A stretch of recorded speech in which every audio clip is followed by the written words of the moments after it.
It's your 5th day.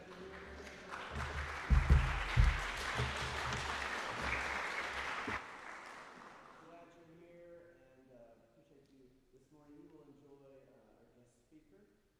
And so last year, well actually this is our first Townsend Symposia on music, philosophy, and the arts. And that's what we're going to call this series. And so Mr. Mallette is our first speaker for this series.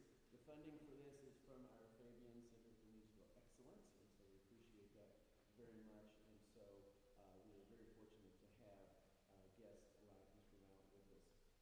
This was all set up last year with Dr. Keith, as you know, and so he is going to be coming back and forth and for these kind of events. And so I asked him to kind of moderate this one because he and Mr. Mallette have a relationship and he's set it up, and so he's graciously accepted to do that. And so he's going to help moderate this today, and at the end the question and answer period as well. So thank you, Dr. Keith, and I'll turn it over to you.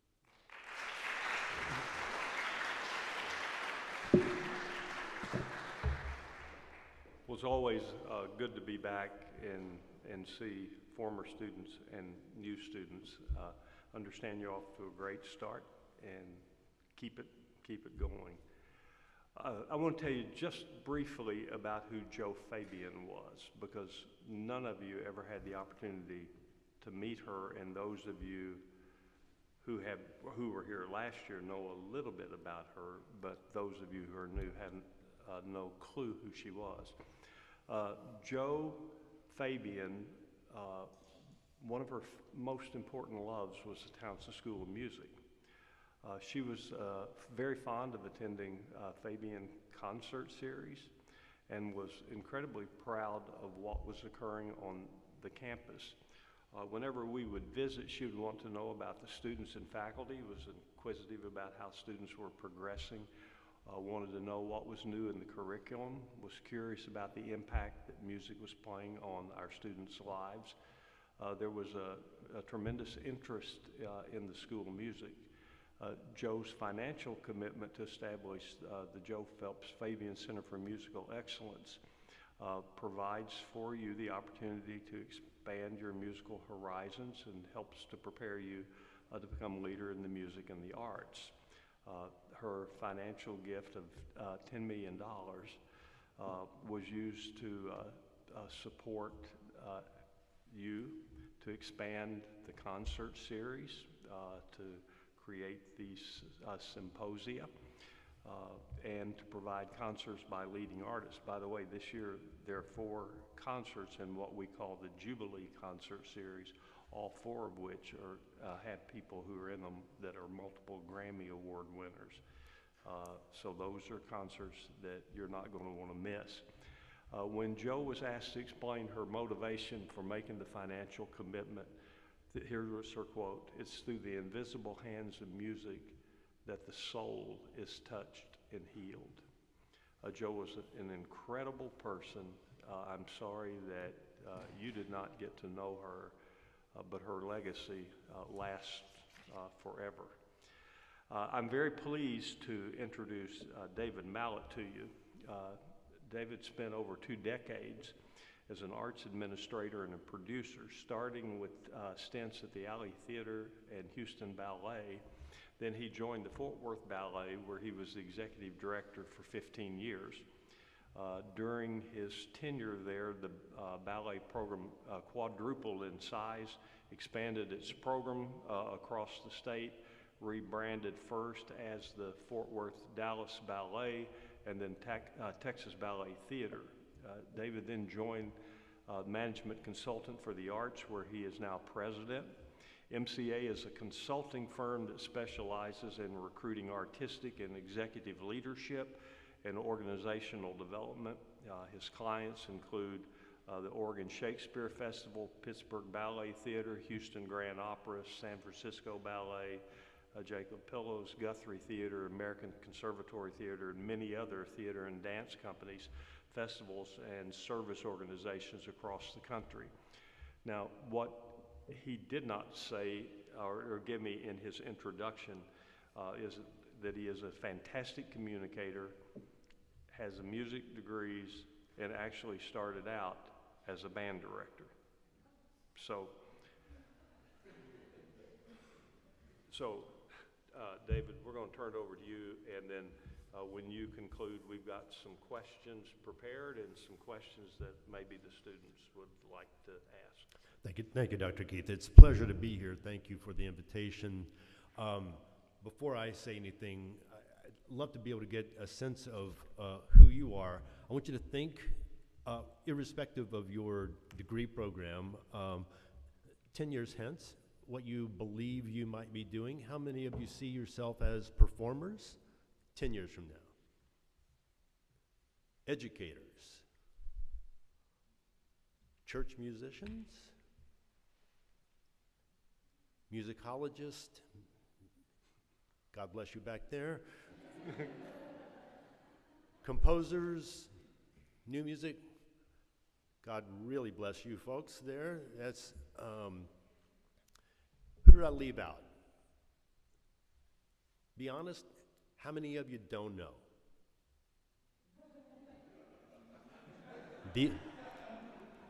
These are my people. Right. Just a little bit, and I will be brief. Talking about your personal history is one of the duller things one can do when getting in front of a group of folks. I did start, I went to a Baptist university, Hardin-Simmons in West Texas, got a music degree, 2 degrees, music and music education, went to University of North Texas for my graduate work, and became a band director, and I was reasonably good at it, but for my own reasons decided that was not the right path for me. And I went into sales for a couple of years, and then found my home in professional producing organizations where I spent a couple of decades. I had actually figured that out earlier in my career. Maybe we'll talk about that in a moment. Our firm, I'll refer to it as MCA, Management Consultants for the Arts. MCA specializes in working with arts and cultural organizations, primarily doing recruiting work for leadership. That is, in the recruiting world, that is the narrowest of niches, but it is what we in fact do. And the joy and the satisfaction that we get is helping organizations, institutions, find the leaders that have the skills and background to meet those organizations' needs and aspirations. As David said, we do work across disciplines. We work in ballet, in opera, in classical music, performing arts centers, presenting organizations, and we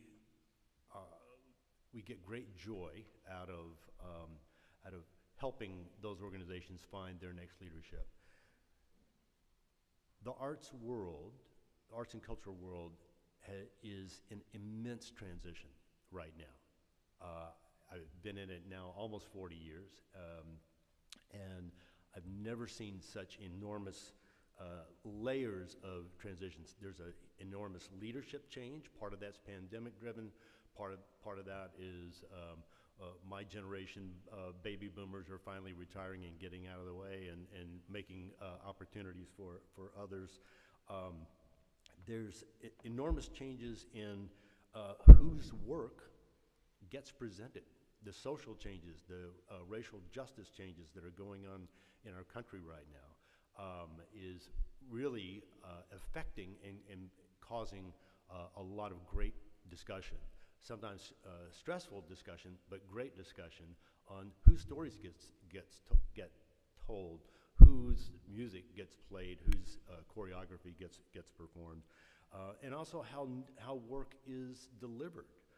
The pandemic gave a lot of opportunity for organizations that are devoted to live performance, getting in a room like this and making that connection happen, finding other ways to do that. All of those disruptions,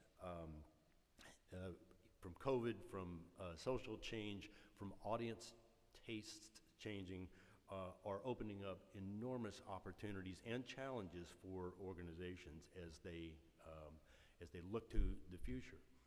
So with those are all of the external kinds of changes. There's also a lot of internal changes going on in nonprofit organizations, which is the clients that we serve. The relationship between board and staff. We see that impacting in how folks view their work and their place in an organization. Things as simple as the workday. You know, we just averted an enormous rail strike. We could be sitting here this morning with the lead news story being about the fact that our country was about to shut down in terms of transportation. It was not over money. It was about work-life balance, work relationships, and family relationships. That was what, and the same thing is happening in the arts world. Coming up, working 80, 90-hour weeks was not just normal, but expected. There's people in our industry now that saying, you know what, we're eating our young ones here. Let's rethink this a little bit. Things like unpaid internships, which are a pathway for some, have been a pathway for some, generally very privileged folks who could afford to do that. Attitudes about that are changing and impacting how those organizations are able to deliver the performances. So this is a time, in spite of great disruption, it's also a time for great opportunity for leaders and for people who want to move into key roles in artistic organizations. So really the crux of what I want to say before we sort of get into a bit of Q&A is that our firm has done now close to 1,700 leadership searches over the 40 years that we've been in business, and there are a few observations. I'm going to use the mnemonic device using a minor scale, literally A minor scale, A through G here. That's so I can remember it, and you may hang on to a few of those as well. A, these are the attributes of the healthiest, most productive, most successful leaders that we have seen. A, don't be an asshole. The era of the diva as performer, as impresario, is done. Done. I didn't know that would get applause from a group of performers, but I'm glad to hear it. The supply and demand for great performers is not in any individual's favor. So the relationships that you build, Yo-Yo Ma is not successful because he's a brilliant cellist. That certainly has to be, but he's a brilliantly wonderful man. And he has built relationships that are, Renee Fleming, the same story. These are people who know how to build their network. So don't be an asshole. B, careers and organizations always have to take bets. There's always risk, and knowing how to assess that. This will be true in your own careers as well. I can tell you in my career, every time that I've taken a bet on me and my ability to learn different skills and to go into a new environment, every time it has paid off. Maybe not immediately, but every time it has paid off. Same for my wife. So I think the best leaders know how to understand bets and risk. C is curiosity. Simply be a third grader, don't be a fifth grader. In our education system, somewhere between third and fifth grade, teachers stop allowing kids to ask questions. The best leaders are curious. They want to know about the environment that they're working in. They want to know where great ideas are, and they ask a lot of questions. D, this one's a stretch with the device, but do walk toward the problem. The best leaders, they make the hard call, they have the hard conversation, they face whatever is in front of them. E, empathic and encouraging. They care about other people, and they're positive, and they take joy in other people's success. F, the logical one would be failure. We're all going to fail, right? But I'm going to suggest one slightly different. Fungible skills. You're learning skills now that you can parlay into a different career, and you can parlay into your career in a different way. And it's one of the things in my own life and in the lives of leaders that we see, and within organizations that we see is an ability to really take a set of skills and use it in a new and different way in order to solve problems. For the 15 years that I was at Texas Ballet Theater, I had we called it I had an executive assistant. Her name was Tammy Blue. She had been an Air Force sergeant. She had been executive office assistant to a bunch of officers. And here she was coming into the ballet world, and she had no idea about what it took to operate in that kind of an environment. But she knew how to get things done. She knew how to make the connections because she had had 20 years of doing that in the military. One of the best staff people I'd ever worked with. Fungible skills. Grit, G, grit. Modest talent plus tenacity will beat out lazy, great talent 99% of the time.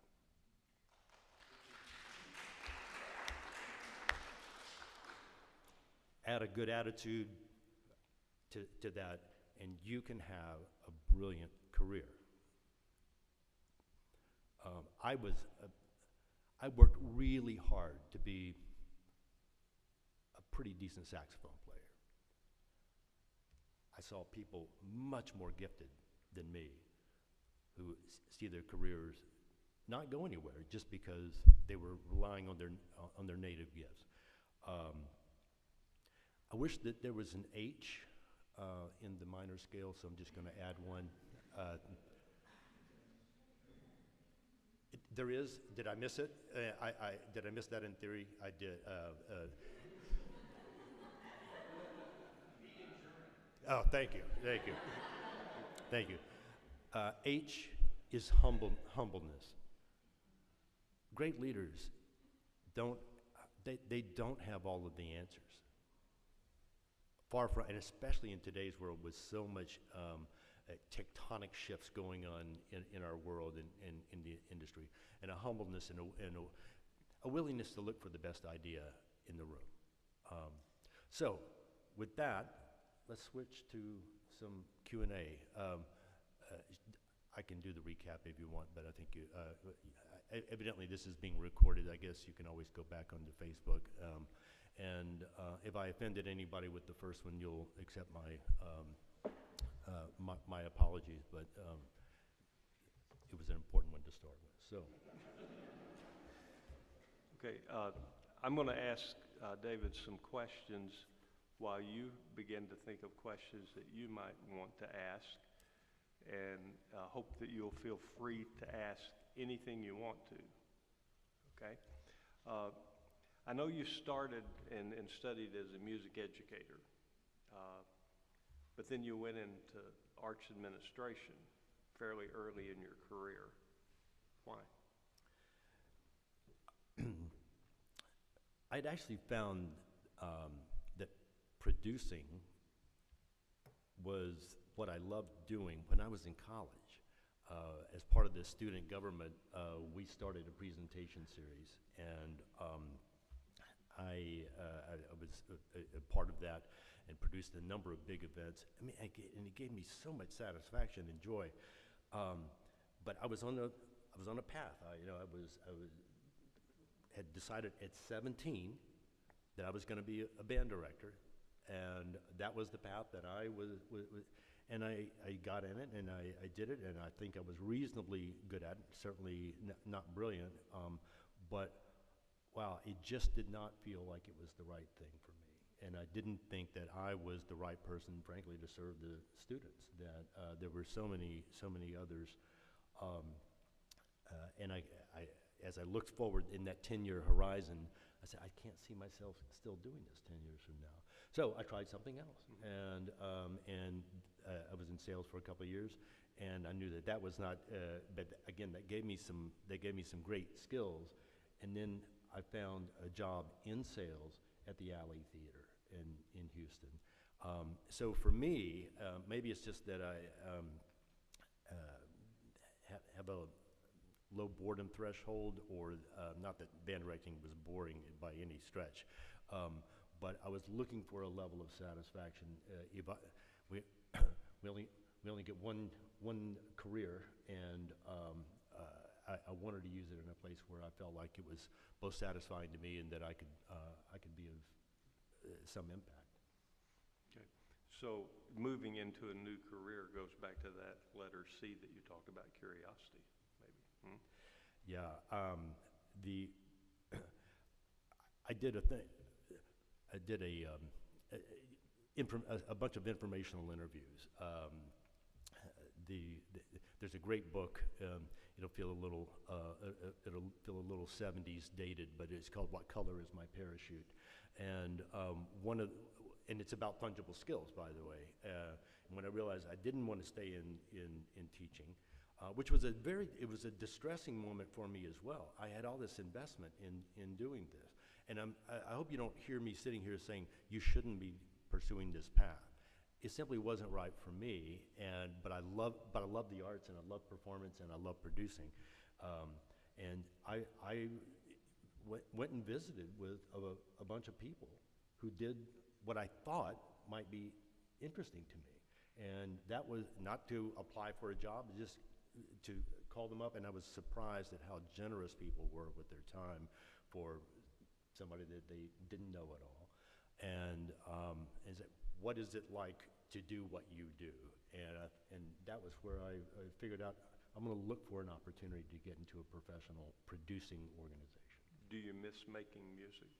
I do. I miss producing. One of my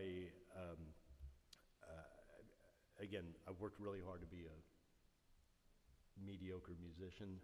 I thought I was a pretty good musician, and when I went to University of North Texas, I went from a music school at Hardin-Simmons that had 200 music majors to graduate school that had 600 saxophone performance majors. And being not bad was being pretty lousy in that particular environment. And that was another part of an early clue, is that, I am good at some things, and what can I do that and I was passionate about music, but I actually wanted to do something that I could be really good at, and I was never going to be at that level as a performer, and that was a humbling moment for me, but it was an important one. So how important is it for students to understand the importance of being on time and being prepared to be the best that you can be from your artistic standpoint when you're looking at leadership qualities and people to fulfill in these areas? Yeah, it's a rhetorical question, right? I mean, you show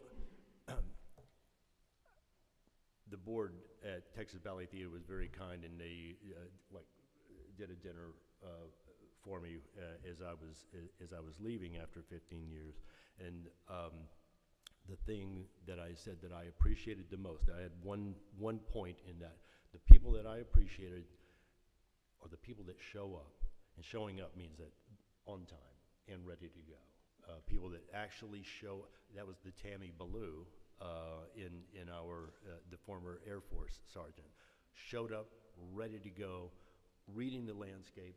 You know, I love that biblical story. Somebody can remind me the characters' names, where they're trying to pick the right people to go to battle, and they go down to they take all the soldiers down to the river, and those that just stick their face in the water, they stick them to the side. But the ones that kept looking around and bringing the water up like this, people that have that kind of broader awareness. And again, I think that goes to the curiosity aspect of it. Those are the people that I see being successful.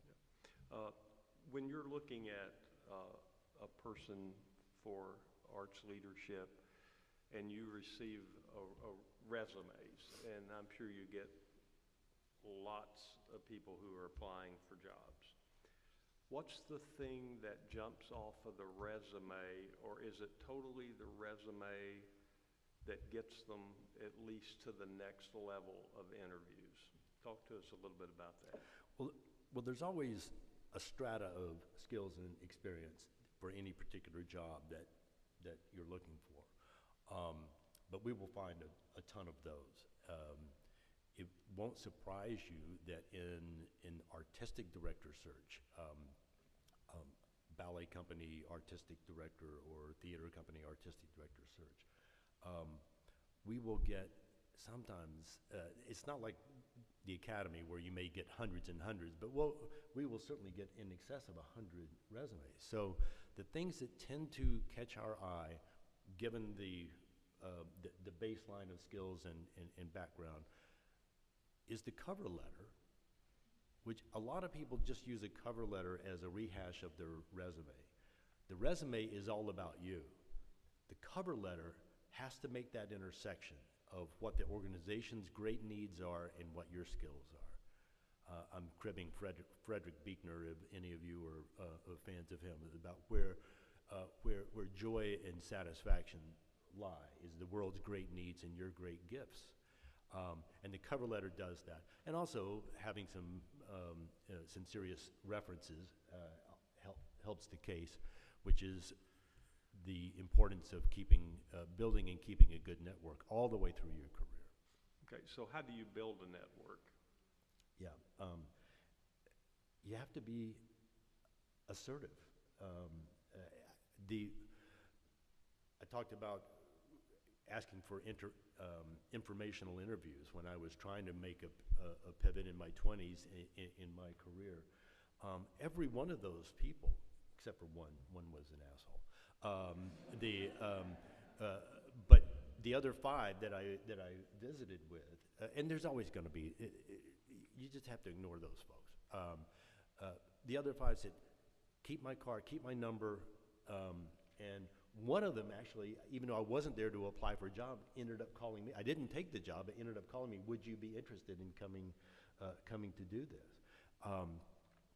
Plug into conferences of areas that you were interested in. The Rolodex, does anybody, the contacts in your phone are going to be one of your most valuable tools. Sorry, Larry, are going to be one of the most valuable tools, not just in your own career advancement, but just in terms of, can I bounce something off of you, or if you're in a work situation, call up and, I mean, look, you and I were friends from church. I'll tell you a quick personal aside. I knew David from church, but we knew each other casually on a personal basis. But I knew he was a great conductor. We were doing at the ballet. We were doing a big production of Carmina Burana, and we had engaged another choral director who pulled out on us 2 months before the opening, and 2 months, and I called David, I didn't know, I mean, basically throwing myself on the mercy of the court. And this man pulled a major production out of the grease, put a 200 close to chorus together in about a week's time, hired the soloist, and it was one of the highlights of my professional career, being able to produce that show. And that was from the fact that we knew each other, and you will be surprised as you move through. Right now, you're in a bit of a bubble. In any academic situation, you will be, but you capture every single name of professional context that you can over the years. You'll be surprised at how even some of the most casual relationships can impact your life. David, I think in that Carmina ballet performances, we did like 9 or 12 of those. And since that was such a significant thing, is there any chance we can re-talk about what the fee was for that? Okay, so I want you to have some time to ask any questions that you might have. We want to be respectful of your time. I've got 2 pages of questions, but I want you to have the opportunity to intersect with Mr. Mallette. So, who has something? Yes, sir.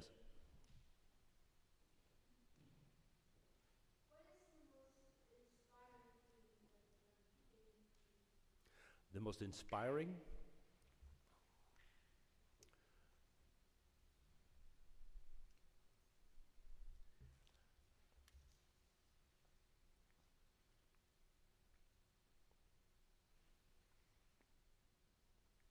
I may get a little emotional. Okay.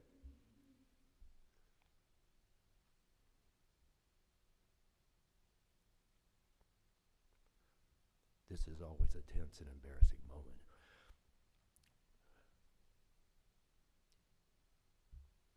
I was part of a team that produced that has produced a lot of great shows.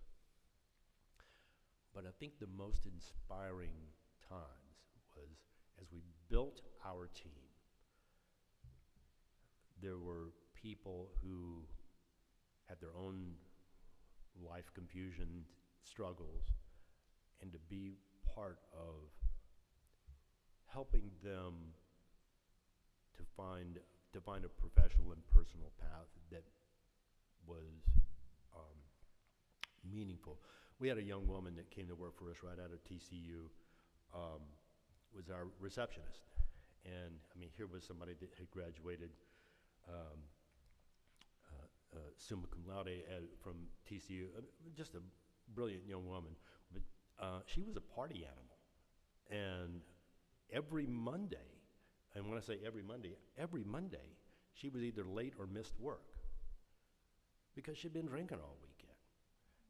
Now, you can't address drinking or drug problems in the workplace directly, but when she was on her game, she was clearly smart and a contributor. I'm just using this one as an example. And I brought her in and I said, look, you're an important part of us here, but here's the reality. I'm gonna have to fire you if you don't start showing up for work. And if there's something that we can do that will make your work more engaging, but I can't give you more responsibility unless I know you're gonna show up. And she heard that. I mean, it was one of those tough love moments, right? And when you're in a position of having some supervisory capacity, whether you're the top leader or not, but you've got a team that looks to you. I found those to be the most inspiring moments. The performance gave me great satisfaction. But the thing for me that I really thought about at the end of the day is, we're keeping a couple of hundred people employed in the arts, and that mattered to me. So maybe not the answer you were expecting, but. Other questions? Yes, sir, Adrian. Did you find that connections help you explore other Absolutely. And I, you know, in my 20s, I made I made that change going from teaching kind of through sales, which was a little bit of a cul-de-sac for me, into the alley theater. The person that got me the job, the person that got me the interview at the alley theater was somebody that was a friend in Houston, where we were living, somebody that we socialized with, and she said, "Hey, we've got an opening in our sales department. I can at least tell the general manager." Same thing when I got the job interview at what was then Fort Worth Ballet, now Texas Ballet Theater. It was a casual conversation that I had at a conference that I met somebody, and again, I'm just for me, sort of gathering up people, and the curiosity about people has always been important. It was not me sending in a resume that just ended up floating to the top of a pile. It was through a personal connection, and a very casual one at that. Okay. Others? Yes, sir.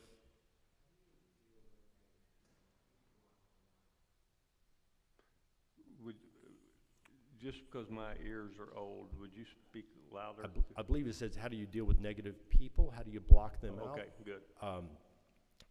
You know, when we're doing you will always have negativity, come across negativity, but I'm at a point, and I've been at a point in my life and career where the no assholes rule is pretty stringent, and if I have any control over it, and we tell our clients, we're doing a search, and we're working with them on developing the criteria. What are you looking for in this person? And we'll go through those very detailed discussions. And I said, and we're going to add one more: no assholes. And that usually goes without saying, but we like to say it because that, and the arts have a pretty ugly record of having some jerk leadership in it. The other thing, and this is maybe sounds simpler than, you don't have to, you can just walk away. Sometimes you just have to walk away from a negative situation. I think there was a question back in the back. What are some of the best networking opportunities for musicians to make connections in the music world? What are some of the best ways about doing that? Yeah, I found, as an educator, I was going to conferences, Texas Music, TMEA, Texas Music Educators Association. There are also service organizations, League of American Orchestras, the Dance USA, Opera America, that there's a chorus, and it's just the name of it, there's a chorus national, Chorus America, thank you, David. And even in all of those have student rates. You can be members of those, and that is a great opportunity to meet people. And again, the third one, it's a little gutsier to do, but I did it because I felt kind of desperate, is to look up people in the industry and ask if you can have an informational interview with them. Could I have half an hour of your time? And it may, these days it may just be by Zoom and by the way, everybody's used to using Zoom, so it doesn't have to be somebody in Macon, right? You can, I probably get, even now, I probably get a request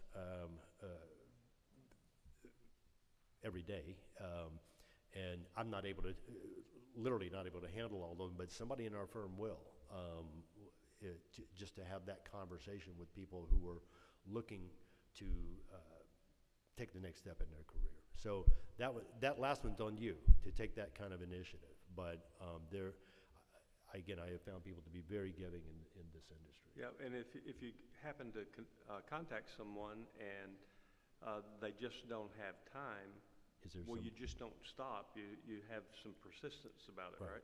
And is there somebody else in your organization that I might be able to speak to? Yes. Could you elaborate a bit more on how social change has changed your approach to recipes? Yeah, and we could spend the entire hour on this particular discussion right now, but the issues of equity, diversity, inclusion, access, there is in every single client discussion that we have right now, and folks are at very different points along this pathway. There's some organizations that we work with that are uber serious about inculcating EDI values into their organization. But if they have not been there from the outset, these are I mean, it takes real investment. I think of it as you can graft a lime branch onto a lemon tree and grow both on that same tree, but it takes a lot of care and nurturing. I mean, in real intentionality to do that. On the other end of the spectrum, some organizations are just looking to sort of cover themselves politically, and there's some performative aspects of it, but at least the conversation is occurring. And one of the shifts that we have seen is that the opportunities for BIPOC individuals, for females, for leadership are changing pretty quickly. And I was just on the plane coming down, I was thinking about the number of major organizations that are now being run by women that even 5 or 10 years ago were not. The Music Center in LA, the Kennedy Center in Washington, D.C., New York Philharmonic, Jacob's Pillow, are there any dance folks here? Miami City Ballet had 2 female leaders, both of color. The executive director has just gone to a different job. Center Theater Group, and these are all the enormously large organizations. It was that just wasn't true 10 years ago. It's been a big shift because boards are being held accountable for having those kinds of conversations. David, I want to interject one question before others are asked. Talk a little bit about the importance of being careful about social media and how it affects prospective positions. Yeah, it's everything else in your materials and can be brilliant, and if you've done something stupid there, it will come haunt you. I mean, we have folks doing an internet scrub on any final candidate that we're taking forward to recommend to our clients. And of course, they're all doing it too, and every once in a while we will miss something, our clients will pick up something. And I would really encourage you, if you're going to put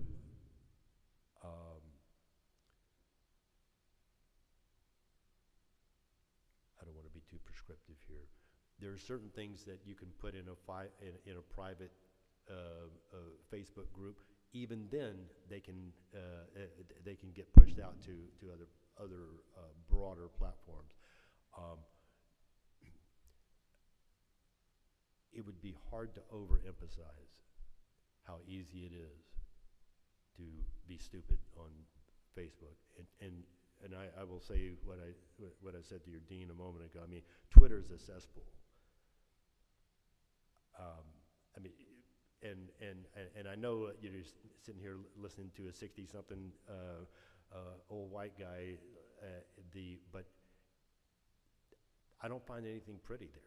And what nasty comments stupid pictures that you post will come back and haunt you. So basically, whatever we put on social media, we probably should be okay if it appeared in the headlines of the local newspaper, right? Good way to think about it, or yeah, good. Do you want the local news leading with that photograph or those comments? Yes. So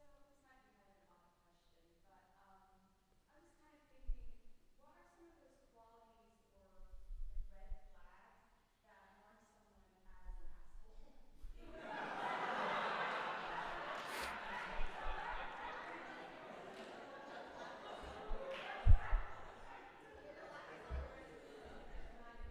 kind of thinking, what are some of those qualities or like red flags that mark someone as an asshole?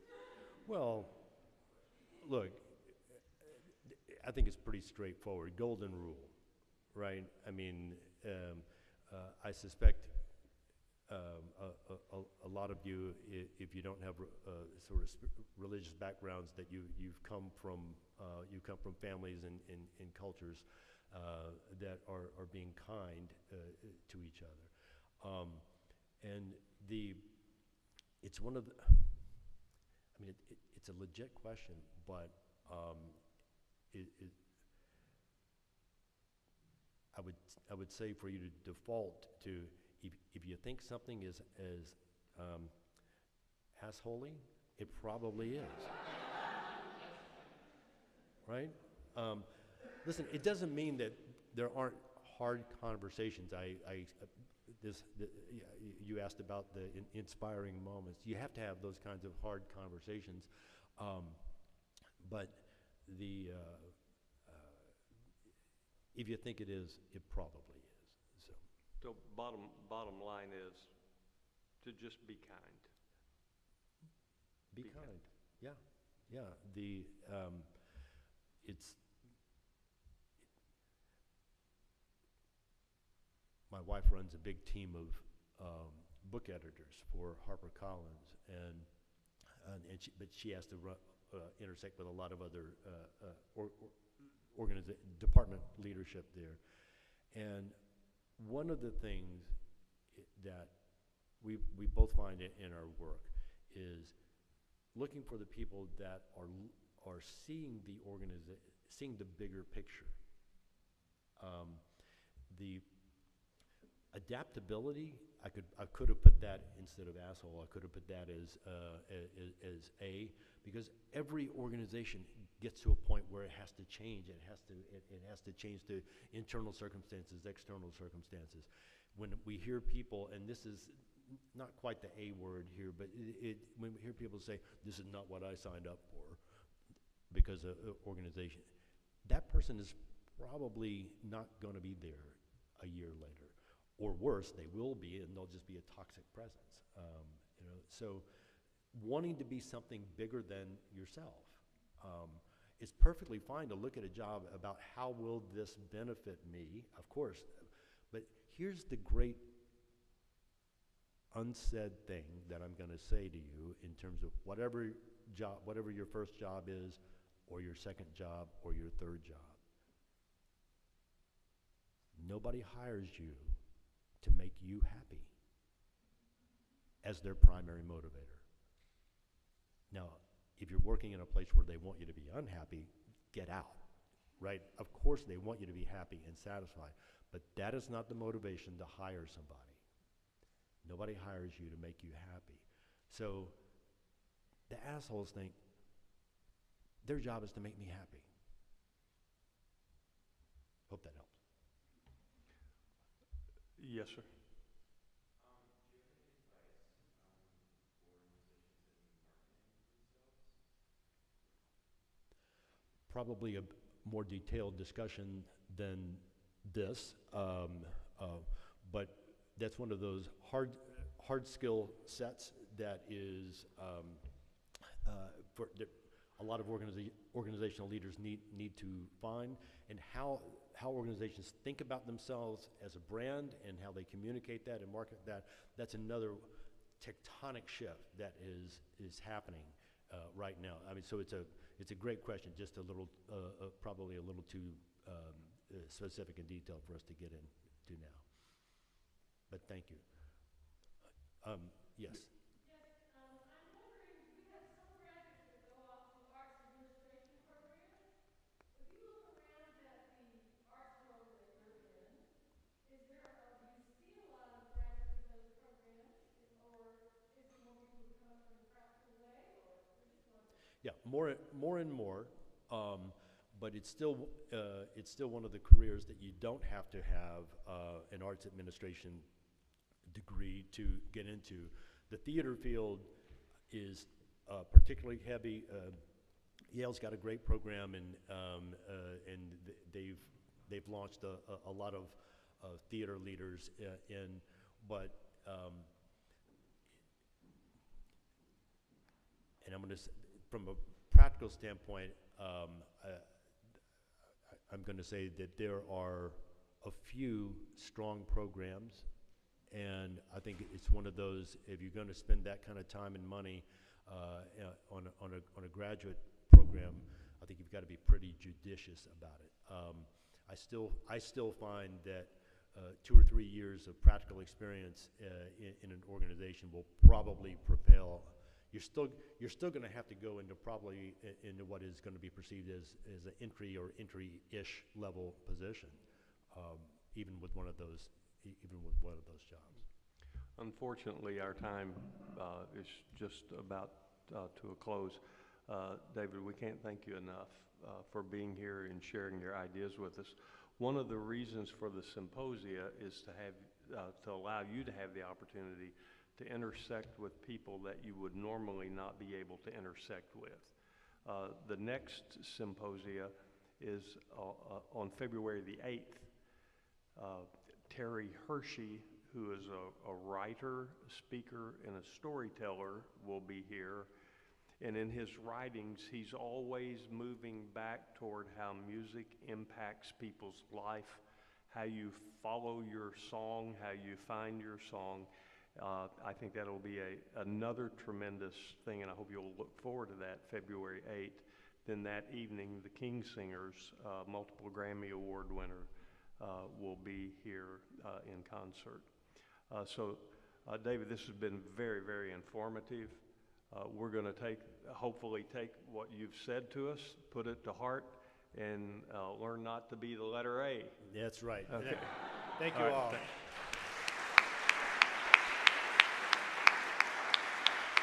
Thank you.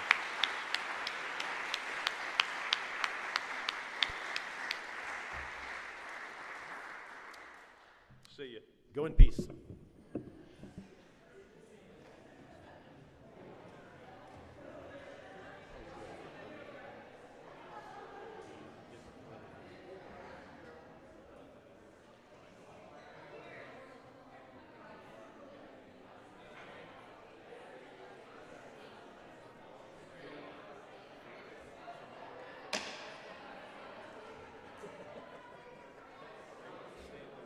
Hey, Stanley. Oh, great job with that.